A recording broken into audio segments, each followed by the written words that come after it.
This is Roger Bolton, and I'm here to interview Richard Edelman for the Oral History Series at the Page Center at Penn State University. Richard, you're the CEO of Edelman Public Relations, a firm founded by your father when? 1952. And what was the world like when he founded this firm, and what was he thinking when it began? He had the idea that marketing public relations was really the potential larger force even than corporate or public affairs, and he felt that the so-called independent validation by credible third parties would be very important in the marketing process, and ultimately he's been proven very right. His really big idea was the media tour, and he did it for the Tony Company, in which Twin has the Tony, and he toured the Twins, and then he did it for Sara Lee and Lemon and Kentucky Fried Chicken and California Wines, and he was off to the races. But it was an incredibly different time, Roger, because relatively few media, national media in particular, a lot of local media, and it was a time of very high trust in institutions, and it was President Eisenhower, after all. Everything was good and normal, and and also PR people were called publicists, so it wasn't exactly the way in which we're regarded now. So my dad used to have parties of 300 journalists from the Chicago Media Corps at our home, and growing up we would crawl between the legs of the celebrating tipsy reporters. So different time. And how has the firm evolved under your leadership in the last over a dozen years? Well, I think first we've really had quite significant growth. We've gone from about a $100 million firm when I took over to just about we finished this last year, Roger, at $487 million at Edelman. So, and if you add in Zeno, our second firm, it's a $500 million business. Second, I think we've been very early in digital, and that's really been a boon for the firm. In fact, it's somewhere 10 to 15% of our fees are directly related to money that we would never otherwise have had that would have gone to advertising or other firms. And then third, we've really built out our global network. We are seriously we're in 52 cities now, and we're in every one of the BRICS. We are substantial in the Middle East and Indonesia, and so we've stretched ourselves substantially. The firm has changed. The world has changed. Yeah. Think about the world in 1952 when your dad founded the firm, and the world today. How would you characterize the difference in the environment in which Edelman operates? Well, I think first point is advertising was so by far the dominant force in communications, and I don't think that's true anymore. I think that we're absolutely at the table and arguably have a more substantial relationship with senior management than advertising. Advertising is a functional, tactical skill, and public relations is a strategic and counseling as well as execution. And so, the way I describe it is moving from the sort of tail of the dog to the brain of the dog. Also, you've had the evolution of media in such a substantial way with the dispersion of authority into social media, into companies with so-called owned media with their own channel on YouTube or whatever. You clearly also have very important blogs that like Politico or TechCrunch or TechMeme that are setting the agenda, and that's a big change. And then the last is sort of this emergence of civil society, the rise of NGOs, really in the last decade. And when you see this from the Edelman Trust Barometer, where NGOs are now much more trusted than either business or government, they've sort of sponged up the loss of trust in those two mainstream institutions. And they're really the fifth estate in global governance. So, it's business with civil society now, and it's not just in opposition to. So, your dad founded the firm with a focus on marketing PR. As you came into the business in New York, there was this kind of move into crisis PR and more of the corporate kinds of issues. You've just described an environment in which the agenda is being set by new kinds of media and new kinds of institutions, the emergence of civil society and NGOs. What does Edelman today look like in terms of its business mix, and where's the growth and where's the focus? So we're still probably 60% marketing and 40% corporate and public affairs. But the way we look at marketing is really much different than the sort of small box that we used to occupy, which was you take the advertising creative and make something of it. So, when Morris the Cat ran for president, and that was the basis of the ads for the Heinz brand. We took Morris on tour and had street rallies and all kinds of things, but we basically took the creative. Now let's compare that to what we're doing for eBay at the moment, where we said, we want to be the authority on fashion, because eBay is ultimately the destination for properly priced fashion products. We've created a whole concept called the inside source. We hired a woman who had been at Lucky Magazine. She's a genius on fashion trends. She looks through the eBay site every day, and she basically posts her views on the 5 or 10 best deals of the day.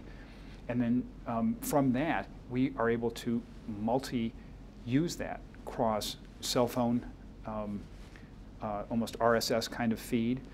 We also put that up into people's PCs, because we have this on the eBay site, and if people are trolling, they can go right to Inside Source and get the advice of the day. So in a sense, we've created own media for eBay. It's a completely different approach. Also, pop-up store we've done for the period between Thanksgiving and Christmas to literally manifest what is available digitally at the eBay store, but to also understand that consumers need to see this, and that mainstream media needs to see it. So the sort of pinging back and forth between what is mainstream and what is social media is a very interesting further approach. Yeah. But even also in marketing of a healthcare product such as Ally for GlaxoSmithKline, which helps you reduce weight, the marketing challenge for that is as much dealing with medical opinion leaders, establishing appropriate use guidelines for consumers, what to and what not to eat, as it is doing classic, get on the Today Show. You must do both.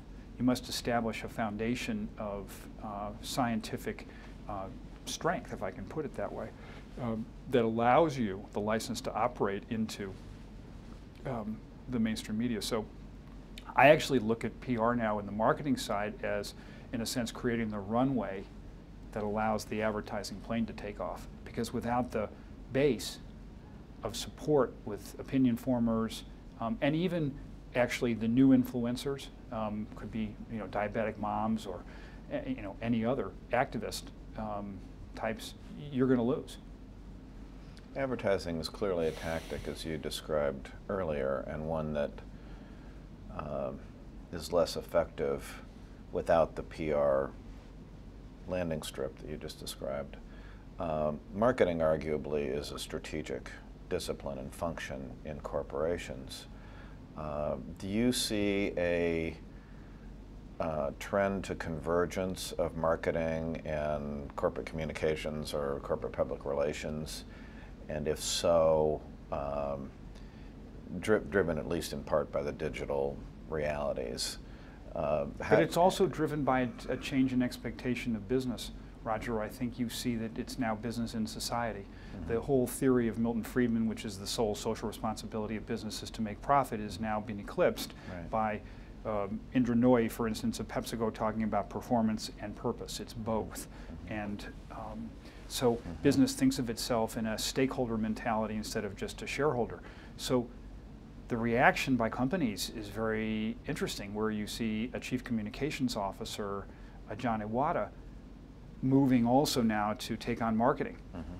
So he comes not out of, in a sense, brand management, as much as he does with reputation management. Right. So he's put the two together, and I think that the program IBM does on the Planet is brilliant, because it puts IBM at tables where they are convener, they are intellectual capital creator, and they're not just selling boxes and software.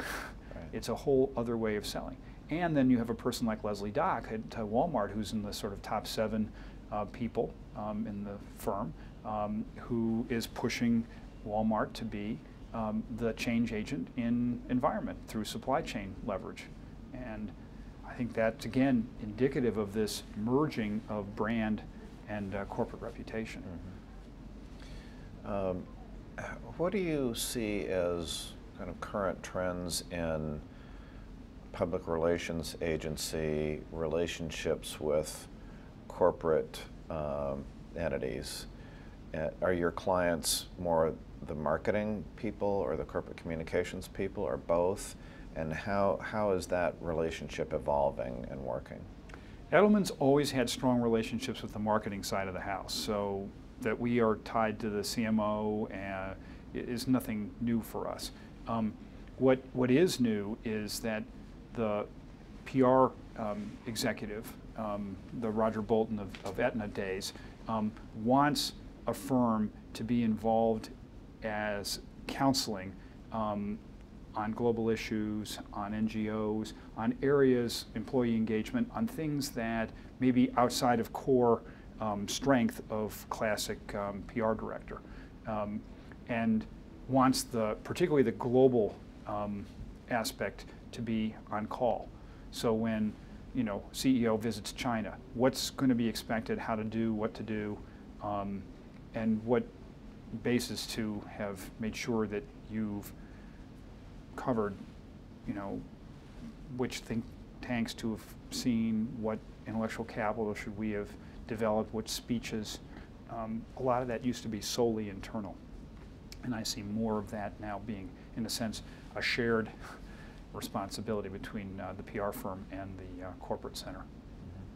Strategic partnership? It's much more a strategic partnership, that's right. It's not a, I use the agency only for arms and legs. It's, look, give me your thinking, give me your connections, give me your wisdom, what do you see out there? And that's really rewarding, It's much better than when I started in the biz, absolutely. 1952, 1997, I think. Yeah. We're now in 2010. Imagine we're in 2025. Can you take a stab at what the world might look like as it continues to evolve? What do you see? Well, I think some of this is straightforward, which is that the power of India, China, Brazil, maybe Russia, will be enhanced. You'll see a continued shift. I think the FT500 10 years ago had only 25 companies from developing nations. As of this year, it's 125 of the 500. Maybe it's half by then, or maybe it's close to half. So we have to move our mentality to be able to hub business from Sao Paulo or Beijing, not just service business. It's a big change. I think second, we are absolutely going to have to make digital core to how people practice our business. It can't be, call in Edelman digital. That's nice, but everyone has to appreciate the impact of having a Twitter embassy or other techniques that are necessary for connecting corporations in digital world. Third, I think the battle is still being decided about whether it's business and society or whether it's just business for shareholders, and the extent of relationship between business and government and how this is going to play out.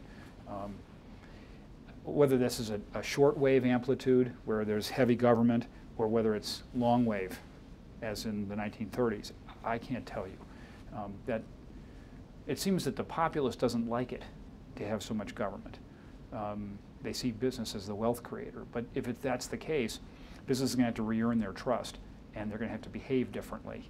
And whether it's issues of compensation or of giving back to community, either philanthropically or products that are better for, I think that's probably the way it'll go.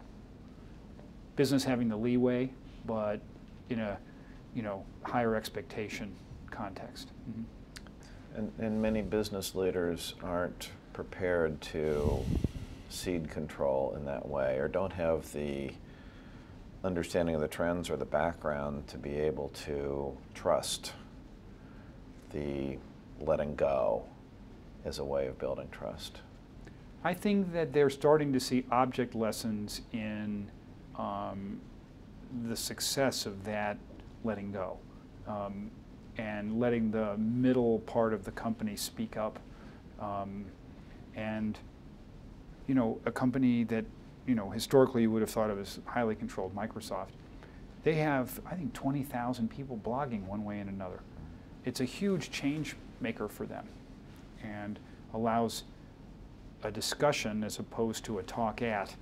And I think there's genius in that. And similarly, you see a change in mentality at a GE or a Walmart, and as icons do it, people at others say, well, maybe we should be doing the same. And then also, certain brands, Ben & Jerry's ice cream, for which we do work, they've really led in social media. They had, I don't know, a couple 100,000 friends on Facebook. They did a contest where they said, please, crowd, tell us which flavors, here are ingredients you can play with, make it on your home stove, come back to us, we'll commercialize it if it works. They jumped to 1 million friends on Facebook within 6 weeks. And they commercialized one of the products, and it's become a big seller. And the point is, involve people with your brand. And they had an advantage, right? Because they had a history of eco and right. Sourcing appropriately, but they've changed their mentality completely. This is the people like me phenomenon? Yes. Do you want to explain that? Sure. Well, we found, starting 4 or 5 years ago, that a person like yourself is a very important source of credible information. So, you and I both like theater.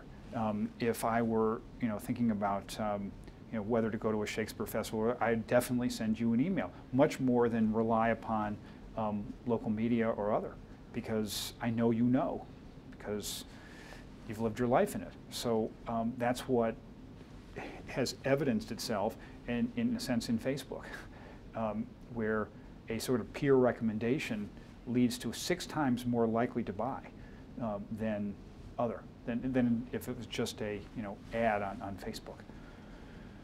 With major impact, obviously, on the established media, how do you see the media environment changing? You mentioned a few minutes ago the surround sound, or the need to hear it from multiple sources. Yeah. People don't just rely on Walter Cronkite or the one trusted source. So there's a proliferation of media outlets, and yet, at the same time, perhaps still a need for media to establish credibility and trust as well. Sure. Yes? Well, I think they're going to establish credibility and trust differently, which is to say, they're going to be much more immediate. On a continuum, you have reporters blogging. They'll write short form copy that might go up on wire service, and then they'll have the long form piece that will show up the next morning. But again, it's the continuum. And interestingly, it's as much about the blog post and the subsequent conversation as it is the long form piece that then yields letters to the editor. So actually, I think the reaction by mainstream media has also been to open up their walled gardens. So if you think about the WashingtonPost.com, they have decided that they're no longer going to have a front page mentality, which is to say, Roger's going to read a little bit of foreign news and a little bit of local news and a little bit of, domestic tax legislation. Maybe Roger's just interested in domestic politics.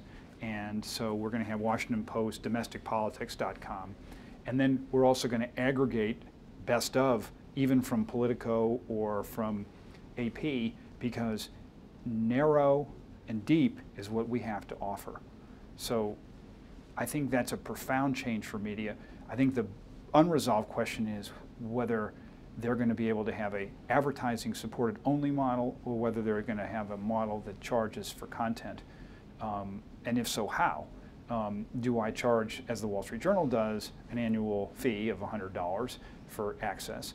Do I have a tiered play where I could write to Bob Woodward at the Washington Post if I had a real question about Iran if I pay $500 a year? And that's possible. But what's the impact on the PR firm is the real issue. And right. I think we've got to become much more quick. We've got to have much more visual content, not just written. We've got to go where the conversations are, meaning we've got to put up an embassy for our clients on a Facebook, if in fact that's where the locus of conversation is. We can't just rely on people to go to NewYorkTimes.com because that's where the article is. No way. And I also think we've got to do a better job of identifying who the true influencers are, as opposed to just the amplifiers. A person, Austin Kutcher, has 1 million followers on Twitter. Does not make him an influencer, because he's probably not a thought starter. He might be on certain subjects, might be on eco, for example, but on use of a tech product, not so sure. Maybe a gearhead in Silicon Valley who's got a very interesting view, but we've got to identify them, work to reach them, and then turn them on to the latest BlackBerry or whatever else we're promoting.